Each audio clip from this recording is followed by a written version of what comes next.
Hey there guys, I'm at the range. I had some students today that were shooting, and we showed them some bad ammo. What happened is that in another class, I had some student of mine that says, hey man, my ammo keeps giving me misfires.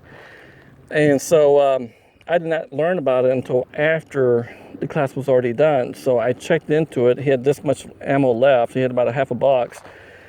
And so I told him, I said, what did he do? After he hears a misfire, what do you do? And he tells me, okay, you wait 30 seconds and then rack the round out of there and then continue shooting. And so normally that's what's taught in normal shooting classes and firearm training classes. And so I wanted to educate the folks out there that you should have another step forward on top of that. So whenever you have a misfire, yes, you wait 30 seconds, you spit the round out of there, and if you have a full round like so, well then you're good.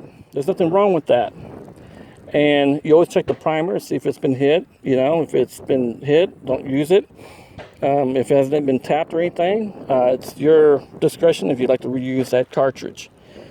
Now, if a shell casing comes out after 30 seconds and you did not hear a bang, all you heard was a click, and this comes out, you got to ask yourself, well, where's that bullet, right? So this is what we're going to find out right now. We're going to find out if this is actually happening. Are we having a misfire, or are we getting squibs in the process? So let's go ahead and find out. All right, here we go.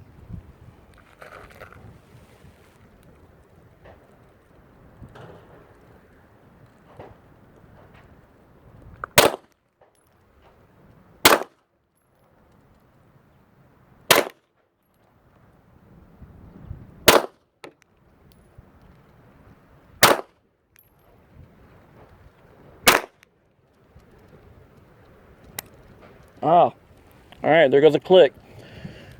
So you drop your mag, hold the gun downrange for 30 seconds. So we heard a click, doesn't happen. Best practice says that you drop your mag, hold the gun downrange 30 seconds and see what happens. The reason why you want to hold it down 30 seconds is because it might go off. It might be a hangfire. So you treat all misfires if it can be a hangfire first. And if nothing happens after 30 seconds, you go ahead and spit that round out of there. So let's just wait.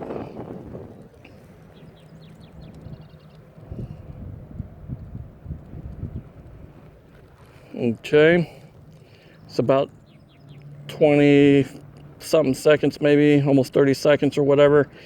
So let's go ahead and spit that round out of there and let's see what comes out of here. All right. This is what came out.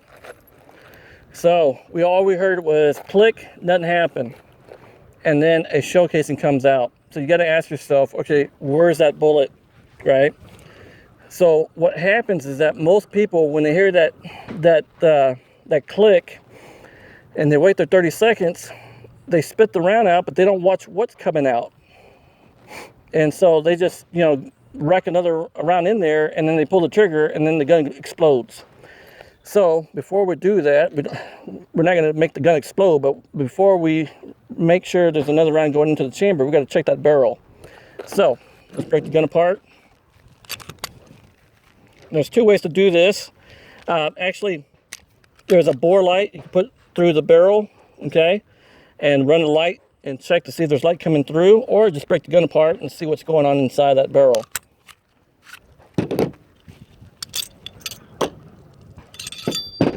All right, so it looks clear. There's nothing, there's no obstruction in the barrel, so this is good. But what we just experienced just now, that was a light load or a squib that did not get lodged in the barrel. So that bullet got pushed out of the barrel, but barely, and it's probably laying around in the ground somewhere on the floor, because you did not hear that big pop go off, okay? All right, I hope this was good learning for you. Pass this information to others. Be safe. Thank you.